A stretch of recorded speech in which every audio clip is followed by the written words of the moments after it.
மக்களே, welcome back to the channel. இன்னைக்கு நம்ம சின்ன மருமகள் நேத்து நான் சொன்ன மாதிரி ஆல்ரெடி சேதுவோட அப்பாவுக்கு தமிழ் செல்வி அப்பா போய் ஊர் ஃபுல்லா கடன் வாங்கி வச்சிருக்காரு. அதாவது நம்ம சேதுவோட அப்பா பேரை மென்ஷன் பண்ணி. ஸோ இந்த விஷயம் தமிழ் செல்வி ஃபேமிலிக்கே ஒரு அவமானமும் இல்லாம பாதிப்பு வருது. இப்பதான் நம்ம தமிழ் செல்வி அவங்களோட ஏம நோக்கி MBBS படிக்கணும்னு போனாங்க.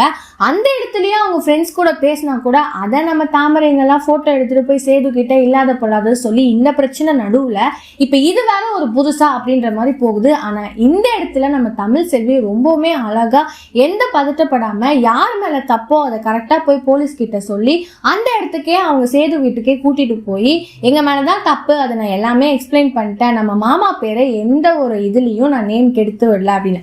ஆனா இதுக்கு பின்னாடி நம்ம சேதுவோட மாமா பையன் தான் எல்லா விஷயத்துக்கும் காரணமா இருந்திருக்கான்ற விஷயம் இன்னுமே சேது ஃபேமிலிக்கும் சரி தமிழ் செல்வி ஃபேமிலிக்கும் சரி ரெண்டு விஷயமே தெரியாம இருந்திருக்கு. ஆனா நம்ம தமிழ் செல்வி என் அப்பா பண்ணது தப்பு தான், ஆனா அந்த விஷயத்துல எங்க அப்பாவே போய் நான் தான் பண்ணேன்னு ஆஜராயிட்டாரு. ஸோ மாமா நீங்க எங்கேயுமே போவேன்னா, இதுக்கப்புறம் நாங்க எல்லாருமே மன்னிப்பு கேட்க தான் இங்க வந்தோன்ற மாதிரி ஒரு மாதிரி போகுது. ஸோ நாளைக்கு இந்த விஷயத்தினால சேது கொஞ்சம் யோசிச்சு டிவோர்ஸ் கொடுக்கலாமா வேண்டாமா, வயிற்றுல வளர்றது என் புள்ள தானே லைட்டா கூட யோசிக்கலாம் அப்படின்னு நான் சொல்றேன். ஸோ இந்த எபிசோட பத்தி நீங்க என்ன நினைக்கிறீங்க? மறக்காம லைக் பண்ணி ஷேர் பண்ணி கமெண்ட் பண்ணுங்க, அப்படியே சப்ஸ்கிரைப் பண்ணிடுங்க. பாய் பாய்.